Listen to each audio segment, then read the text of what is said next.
할렐루야. 사랑하는 대강의 가족 여러분, 오늘 하루도 하나님의 말씀과 동행하는 삶이 되길 소망합니다. 오늘 함께 나눌 하나님의 말씀은 열왕기하 25장 22절에서 26절 말씀입니다. 유다 땅에 머물러 있는 백성은 곧 바벨론 왕 느부갓네살이 남긴 자라. 왕이 사반의 손자 아이감의 아들 그달리아가 관할하게 하였더라. 모든 군대의 지휘관과 그를 따르는 자가 바벨론 왕이 그달리아를 지도자로 삼았다함을 듣고 이에 느다니아의 아들 이스마엘과 가레야의 아들 요하난과 드도바 사람 다누메스의 아들 스라야와 마아가 사람의 아들 야하사니아와 그를 따르는 사람이 모두 미스바로 가서 그달리아에게 나아가매 그달리아가 그들과 그를 따르는 군사들에게 맹세하여 이르되 너희는 갈대아인을 섬기기를 두려워하지 말고 이 땅에 살며 바벨론 왕을 섬기라. 그리하면 너희가 평안하리라 하니라.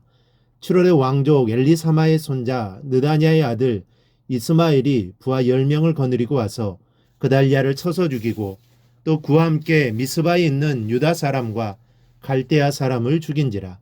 노소를 막론하고 백성과 군대 장관들이 다 일어나서 애굽으로 갔으니 이는 갈대아 사람을 두려워함이었더라. 아멘. 오늘 본문의 내용은 서로 다른 두 사건을 기록하고 있습니다.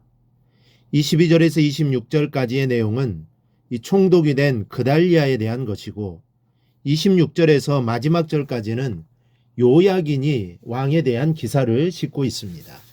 내용이 서로 다르긴 하지만 하나로 묶어서 교훈을 찾아 은혜를 나누고자 합니다. 바벨론에 의해 유다가 완전히 패망하고 말았습니다. 모두 바벨론의 포로로 잡혀갔으며 유다에 남아있는 사람은 비천한 사람들만 남아서 농사를 짓고 있었습니다. 이런 상황에서 느부갓네살은 그달리아를 총독으로 세워 다스리게 했습니다. 우린 여기에서 그달리아가 어떤 사람이었는가를 살펴볼 필요가 있습니다. 그달리아의 아버지 아이감은 한때 에레미야의 목숨을 구해주었던 의로운 사람이었고 그의 할아버지 사반은 요시야 개혁 당시 서기관이었습니다. 뿐만 아니라 그달리아는 예루살렘이 함락 이후에 에레미야를 자기 집에 보호하였던 사람이었으므로 결국 그의 가정은 에레미야의 생명을 구해준 은인들이었습니다. 따라서 이를 보면 그달리아는 경건했던 선조들의 모범을 쫓아 철저히 하나님을 신뢰하며 따르던 사람이었음을 알 수 있습니다. 그로 인해 그달리아는 에레미야 선지자로부터 하나님의 뜻과 섭리가 무엇인지를 잘 들었을 것이며 그는 하나님의 뜻을 따르며 악한 환경을 최대한 환경으로 바꾸면서 유다를 돌보고 있었던 총독이었습니다. 그리고 바벨론에게 항복하면 평안하리라는 에레미야 선지자의 말을 듣고 순종했던 의인이었습니다. 또한 바벨론에 항복하라는 선지자의 말을 순종했다는 것은 유다가 저지른 죄의 대가로 치러지는 하나님의 채찍을 겸손히 받아들이는 훌륭한 믿음이 있었기 때문입니다. 그리고 그달리아가 총독이 되었다는 소문은 걷잡을 수 없이 번지기 시작했습니다. 23절을 보면 모든 군대의 지휘관과 그를 따르는 자가 바벨론 왕이 그달리아를 지도자로 삼았다함을 듣고 찾아왔다고 했습니다.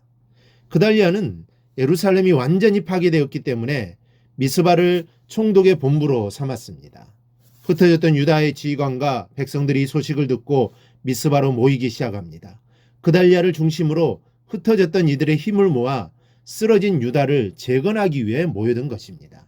이는 어찌 보면 유다의 꺼져가는 등불을 살리기 위해 하나님께서 허락해 주신 마지막 기회였다고 볼 수 있습니다. 그런데 그들은 이후 어떻게 하였습니까? 에레미야서를 보면 이들은 하나님이 주신 천금 같은 기회를 살리지 못했습니다. 이들은 마땅히 그 어려울 때 반목하고 불신하고 불화하기보다는 자기의 의견이나 생각, 고집을 포기하고 하나님 말씀을 중심으로 하나 되어야 했습니다. 그러나 그들은 도리어 이러한 기회에도 끝까지 자기의 주장만 내세우므로 서로 다투고 죽이고 더 큰 위기와 어려움만을 초래하였을 뿐입니다. 그리하여 그달리아는 요하난의 말을 믿지 아니하므로 이스마엘에 의해 살해되고 다시 이스마엘은 요하난에 의해 암몬으로 쫓겨나게 되었습니다. 그리고 요하난마저 남은 유다 사람을 이끌고 애굽으로 도망가고 말았습니다. 하지만 그것은 에레미야의 말처럼 오히려 심판과 파멸의 길이었습니다.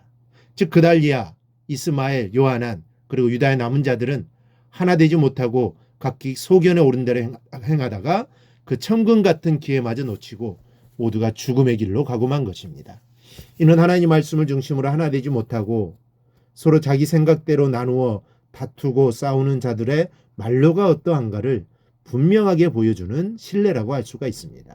이러한 내용을 보면서 우리는 주님이 말씀하신 바 스스로 분쟁하는 나라마다 황폐하여지며 스스로 분쟁하는 동네나 집마다 서지 못한다는 사실을 확인할 수 있습니다. 그러나 이러한 부정적인 신뢰와 달리 말씀으로 하나 되어 위기를 극복했을 뿐 아니라 자신들에게 주어진 사명까지도 감당한 경우를 성경에서 찾아볼 수 있습니다. 하나님의 약속을 믿고 여호수아의 지도를 따라 이스라엘의 백성들이 가나안 땅을 향해 진군했던 사건을 예로 들 수 있으며 사무엘 당시 온 이스라엘이 미스바에 모여 선지자를 통해 주어진 하나님 말씀을 경청함으로 블레셋을 물리친 사건도 있었습니다.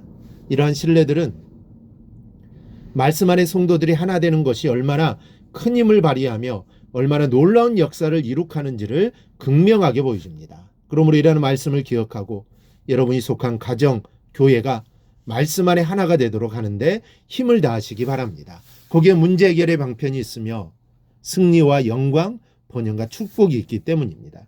본문 26절, 30절을 보면 내용이 바뀌어서 유다왕 요야긴이 사로잡혀 간 지 37년 만에 풀려나는 기사를 다루고 있습니다.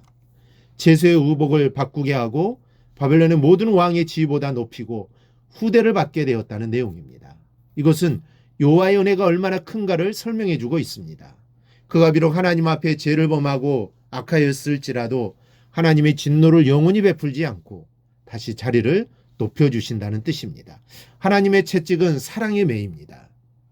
오늘은 때리실지라도 내일은 모든 왕위보다 높이 세워주시는 주님이심을 믿고 감사하시기 바랍니다. 그리고 하나님만을 온전히 의지하며 살아가기를 주님의 이름으로 축원합니다. 오늘 묵상한 말씀을 굳게 잡고 삶으로 실천하며 살아내는 대강의 모든 성도들이 되기를 축복합니다.